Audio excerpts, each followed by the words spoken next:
আল্লাহ তুই পাক, তুই গাফুরুর রাহিম, আর আমরা চির নাদান, চির গুনাহগার, মহাপাপী। আমরা জীবনে কত কোটি কোটি গুনাহ করছি, কোনদিনও আমাদের গুনার কোনো প্রতিশোধ তুমি নেও নাই হে মাওলা। আর আমাদের পিতা বাবা আদম আলাইহিস সালাম, যিনি তোমার কতই না পেয়ারা ছিল, বেহেশতের বুলবুল করে তুমি যাকে সৃষ্টি করছিলে, একটা আত্মা ভুল করছিল, তাও তুমি সহ্য করছিলে না।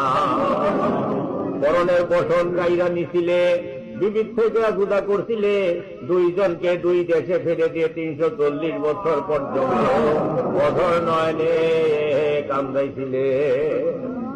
আর জিন্দেগি ভর কতই না গুনাহ আমরা করছি, কোনদিনও আমাদের পরনের বসন তুমি কাইরা নেও নাই, আমাদের মুখের গ্রাসও তুমি বন্ধ করে দাও নাই, আমাদের নিঃশ্বাসকে তুমি উল্টা পাল্টা করে দাও নাই, আমাদের ওকে দেশান্তরে করে দাও নাই, আমাদের ওকে দরিয়াতেও ডুবাইয়া দাও নাই।